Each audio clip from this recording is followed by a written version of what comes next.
دیا، لیکن ہم نے تم کو پلٹ کر محمد باقر جیسا، جعفر صادق جیسا، موسیٰ کاظم جیسا، علی رضا جیسا، حضرت تقی جیسا، حضرت نقی جیسا، حسن عسکری جیسا، عبد القادر جیلانی جیسا، سید احمد رفاعی جیسا، معین الدین 90 لاکھ کا کلمہ پڑھانے والا غریب نواز جیسا، وارث دیوا جیسا، شاہ برکت اللہ جیسا، صابر کلیر جیسا، وارث دیوا جیسا. اللہ اکبر، اللہ اکبر. ہم نے تمہیں ایسی اولاد عطا کی اور قیامت کے قریب کسی کی اولاد رہے نہ رہے، حسین تمہاری اولاد رہے گی، مہدی بھی تمہاری اولاد میں رہے گی.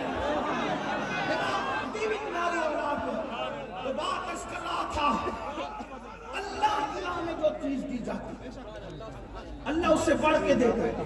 اس لیے اللہ کی راہ میں دینے والے بنو. وقت بھی دو، مال بھی دو، جان بھی دو.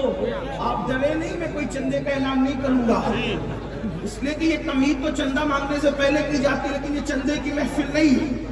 مگر حقیقتاً کہہ رہا ہوں، زکوٰۃ چور ہو گیا آج مسلمان، زکوٰۃ چور. اس لیے لوگ اس کا مال لے کے بھاگ رہے ہیں. اس کے مال کو تباہ اس لیے ہے، فسادات میں دکانیں ان کی جلتی ہے جو زکوٰۃ نہیں دیتی. ہاں، اگر زکوٰۃ دے تو پوری دیانتداری کے ساتھ تو غربت کا بھی خاتمہ ہو، اپنا مال بھی محفوظ ہو. بہرحال تو یہ بات میرا عنوان زکوٰۃ نہیں، لیکن بات کی کرائی تو قارون بات کی شان کی. توجہ فرمائے بھائی، آپس میں بات کریں، نہیں جانے دیں گے، بہت دیر نہیں بولنا ہے. ادھر دوسرے ایک بار درود شریف پڑھ لیں. اللہم صلی علی وسلم دائما ابدا علی حبیبک خیر خلق. یہاں کوئی پیسہ لے کر یہاں نہیں آئے گا، یہاں کوئی پیسہ لے کر نہیں آئے گا. دیکھو آپ لوگ نذرانہ دیتے ہو، نذرانہ لینا اور دینا دونوں سنت ہیں.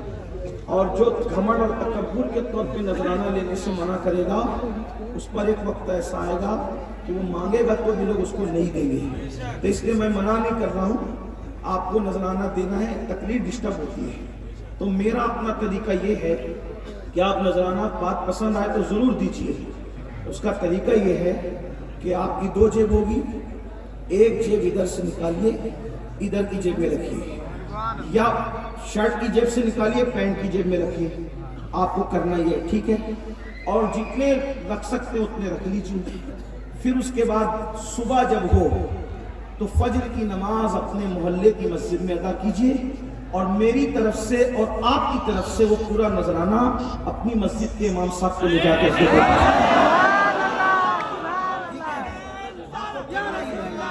تکلیف ڈسٹرب نہیں کرنا ہے، آپ کو کرنا یہ ہے.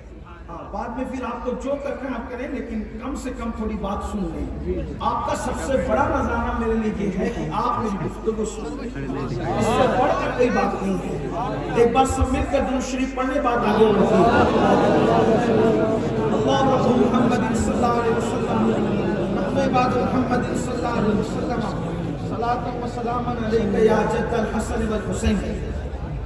تو قارون کو یہ لگا کہ میرے پاس سے پیسے بہت چلے جائیں گے، 2.5% بہت رقم نکلے گی. اس نے کیا کیا، اپنی زکوٰۃ بچانے کے لیے ایک فاحشہ زانیہ نچنے عورت کے پاس گیا، بدکار عورت کے پاس، اور جا کر کے اس سے کہا کہ صبح محفل جمے گی. دیکھو مال کی محبت انسان کو کتنا گمراہ کرتی ہے. وہ قارون کہاں توریت کا قاری تھا، اور دولت کی محبت میں گرا کتنا. اس سے پتا چلا کہ مال اور دولت کی محبت یہ برائیوں کی جڑ ہے، جڑ. آج بھائی بھائی کا قتل نہ کرتا اگر دولت کی محبت دل میں نہ ہوتی. ایک بھائی دوسرے بھائی پہ کیس نہ کرتا اگر دولت کی محبت دنیا میں نہ ہوتی. ایک پڑوسی دوسرے پڑوسی کی جان کا دشمن نہ بنتا اگر دولت کی محبت دنیا میں نہ ہوتی. مال کی محبت دلوں سے نکال دو، مال کو تجوریوں میں رکھو، مال کو جیب میں رکھو، مال کو دل میں مت رکھو. یہ دل کے اندر جب مال آ جاتا ہے تو انسان فرعون اور قارون بن جاتا ہے. مال کماؤ بھی، مال جماؤ بھی، مال پہ عیش بھی کرو لیکن مال کی محبت دنیا میں اپنے دل میں پیدا مت ہونے دو، دل میں اللہ رسول کی محبت رکھو۔ اللہ اکبر۔ قارون گیا اس زانی عورت کے پاس اور جا کر کہتا ہے جب صبح محفل جمے گی تو محفل جمنے کے بعد تو نے ایک کام کرنا ہے کہ محفل میں کھڑے ہو کر کہنا ہے کہ موسیٰ نے میرے ساتھ معاذ اللہ ثم معاذ اللہ زنا کیا، بس تجھے اتنا کہنا ہے، تو جتنا مال کہے گی میں تجھے دینے کے لیے تیار ہوں۔ پھر کیا تھا، وہ عورت مال کے لالچ میں اللہ کے پیغمبر پر اتنا گندا الزام لگانے کے لیے تیار ہو گئی۔ صبح کو محفل سجی، میں محلے کے لوگ، علاقے کے لوگ، قوم کے لوگ سب جمع ہو گئے۔ جمع ہونے کے بعد اللہ کے پیغمبر موسیٰ علیہ السلام نے کہا اللہ کا حکم ہے کہ زکات دینے والوں زکات جمع کرا دو۔ تو اللہ اکبر، اس سے پہلے کہ زکات کا عنوان آگے بڑھتا قارون کھڑا ہو کر کے کہتا ہے اے موسیٰ مجھے ایک مسئلہ پوچھنا ہے۔ حضرت موسیٰ نے کہا کیا پوچھنا چاہتے ہو؟ اس نے کہا اگر کوئی زنا کرے تو اس پر کیا حکم لگے گا، زانی پر کیا قانون ہے اللہ کا؟ تو حضرت موسیٰ نے فرمایا اگر وہ کنوارا ہے تو اس کو جو ہے کوڑے لگائے جائیں گے، اور اگر وہ شادی شدہ ہے تو اس کو پتھر سے مار مار کر کے سنگسار کر دیا جائے گا۔ اس کے بعد اس نے عورت کو اشارہ کیا، کیونکہ حضرت موسیٰ کی شادی ہو چکی تھی، آپ کو عورت کو اشارہ کیا، وہ عورت کھڑی ہوئی اور کھڑی ہونے کے بعد اس نے کہا یہ کیا کہتی ہے؟ سب دم بخود ہو گئے، کیونکہ حضرت موسیٰ کا کردار جانتے تھے، حضرت موسیٰ کا کردار پتا تھا۔ اللہ کا نبی وہ ہوتا ہے ہر زمانے میں خدا کا نبی نسب کے اعتبار سے، کردار کے اعتبار سے، بول چال کے اعتبار سے، خاندان اور قبیلے کے اعتبار سے، گفتار اور رفتار کے اعتبار سے بے مثل بے مثال ہوتا ہے ہر نبی۔ اللہ کے پیغمبر کو کہا یہ عورت کیا کہتی ہے؟ وہ عورت کھڑی ہوئی، حضرت موسیٰ نے کہا کیا کہتی ہے؟ اور یہ کہہ کر آپ نے نظر ڈالی تو اس کا پورا وجود کانپ گیا۔ فرمایا کیا کہتی ہے؟ تو اس عورت نے کہا موسیٰ میں کچھ نہیں کہتی، اس نے زکات بچانے کے لیے کل رات مجھے پیسوں کی لالچ دی تھی، دولت کی لالچ دی تھی تاکہ میں زنا کا الزام آپ پر لگاؤں، لیکن آپ کا چہرہ دیکھ کر میری ہمت نہیں ہوتی کہ میں اتنا گندا الزام آپ پہ لگاؤں۔ حضرت موسیٰ کی نظریں اٹھ گئی آسمان کی طرف، جس نے اپنی زکات بچانے کے لیے مجھ پہ زنا کا الزام لگانے کی کوشش کی اس کی سزا کیا ہوگی؟ اللہ نے فرمایا آپ کا اختیار موسیٰ، آپ کا اختیار، جو چاہے اس کو سزا دیں۔ حضرت موسیٰ نے زمین سے کہا اے زمین اس کو دھسا لے اپنے اندر۔ جب قارون زمین میں کمر تک دھسا، یہ دولت کی نحوست ہے، کمر تک دھسا تو کہنے لگا موسیٰ میرے قبضہ، میری دولت میں قبضہ کرنے کے لیے کتنا خوبصورت بہانہ تم نے نکالا، مجھے زمین میں دھسا رہے ہو۔ اللہ کے پیغمبر نے کہا رک جا زمین، اب اس کی جتنی تجوریوں کا مال ہے وہ سب اس کے سر پہ رکھ دیا جائے تاکہ یہ الزام نہ رکھے کہ میں قبضہ کر لوں گا۔ فرشتوں نے اس کا سارا مال اس کے سر پہ رکھا، ابھی تو اکیلے دھس رہا تھا، ابھی مال کا وزن لے کر کے حضرت موسیٰ نے کہا دھسا۔ جب زمین کو کہا دھسا، زمین دھساتی نہیں، موسیٰ علیہ السلام نے کہا دھسا، دھساتی نہیں۔ موسیٰ دنیا میں رہے، قارون دھستا رہا، موسیٰ دنیا سے چلے گئے، قارون دھستا رہا، حتیٰ کہ حضرت موسیٰ علیہ السلام کے دنیا سے جانے کے بعد کم و بیش 2000 سال تک کے قارون دھستا رہا، دھستا رہا، دھستا رہا، لیکن ایک دن آیا، اللہ اکبر، ربیع الاول کی 12ویں شب طلوع ہو چکی تھی، اور اس وقت صبح صادق کے قریب آمنہ کا لال عبداللہ کا در یتیم تمہارے اور میرے آقا جب اس دنیا میں 12 ربیع الاول کی صبح حضرت آمنہ کے گھر آتے ہیں، حضرت سید اعزاز کامتوی کہتے ہیں دیکھو کون آئے ہیں، آمنہ کے آنگن میں رحمتوں کے سائے ہیں، آمنہ کے آنگن میں پاؤں پاؤں چلتے تھے، مصطفیٰ فرشتوں نے اپنے پر بچھائے ہیں، آمنہ کے آنگن میں ایک اچھے کی خاطر، سب سے اچھے کی خاطر اچھے آئے ہیں۔ آمنہ کے آنگن میں حضرت آمنہ کہتی ہے اب ذرا اپنے نبی کی شان سنو، آپ نے 5 تن کا عنوان دیا ہے، میں پہلا تن پڑھنے لگا ہوں، اپنے نبی کی شان سنو. حضرت آمینہ کہتی ہے جب میرے شہزادے محمد کی آمد ہوئی تو میرے گھر کی چھت کھل گئی اور ستارے میرے سر تک آ کے جھکنے لگے.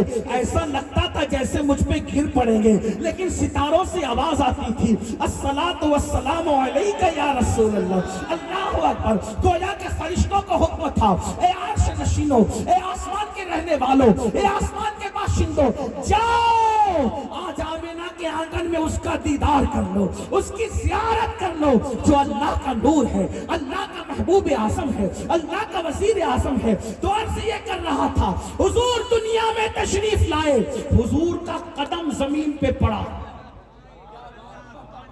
کم و بیش 2000 سال تک جو قارون زمین میں دستا رہا, جب میرے نبی کی میلاد کے موقع پر قدم حضور کا زمین پہ پڑا, اللہ نے کہا اے زمین, اب تک قارون دھستا تھا زمین میں, لیکن میرے محبوب کے قدم لگے. اب قدم لگنے کی برکت سے آج کے بعد قارون زمین میں نہیں دھسے گا, بلکہ اب اس کو یہی روک دیا جائے گا. آپ سے پوچھنا چاہتا ہوں, رسول اللہ سے قارون کا کوئی تعلق نہیں, قارون کا حضور سے کوئی تعلق نہیں, صرف میلاد ہو گئی, زمین پہ قدم رکھ گیا تو قارون زمین میں دھسنے سے بچ گیا. ارے جب دشمن خدا کو میلاد کا یہ فائدہ ملتا ہے تو نبی کے غلاموں کو میلاد مصطفیٰ کا کتنا فائدہ. اس کے بعد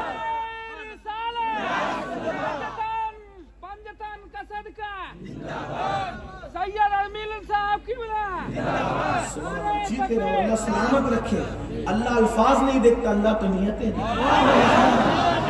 آپ کو بھی صدقہ دے, مجھے بھی صدقہ دے. تو حضور کے قدموں کی, یہ میرے نبی ہے, نبی کی شان ہے.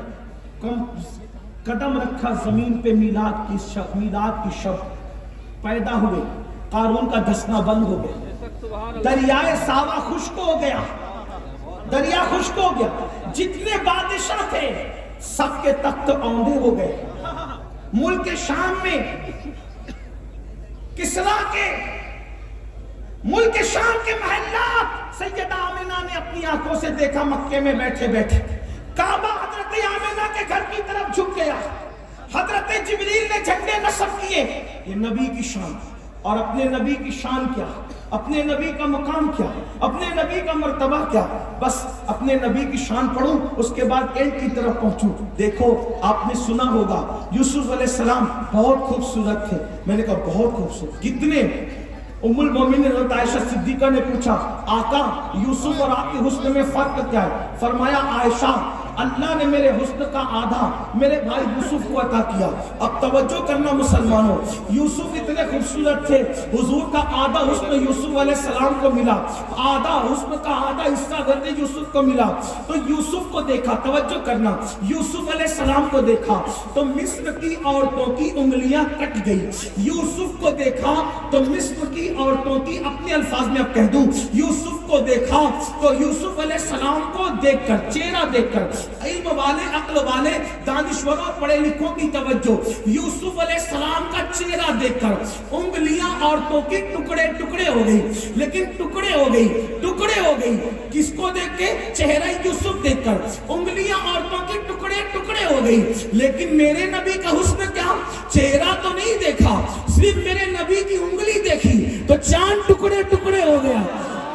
دیکھو چہرے میں اور انگلی میں فرق کیا ہے؟ وہاں چہرہ دیکھ کے انگلیاں ٹکڑے ہوتی ہے, یہاں انگلی دیکھ کے چاند ٹکڑے ہوتا ہے. اور پھر ایک خاص بات, یوسف کا حسن دیکھ کے انگلیاں ٹکڑے ہوئی مگر جڑ نہ سکی.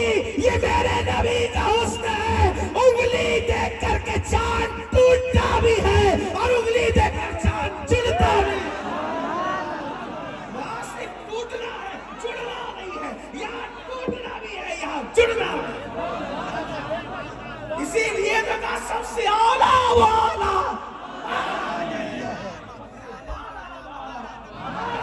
یہ اپنے نبی کی شان ہے. آپ نے دیکھا حضرت موسیٰ علیہ السلام نے قارون کو دھسایا.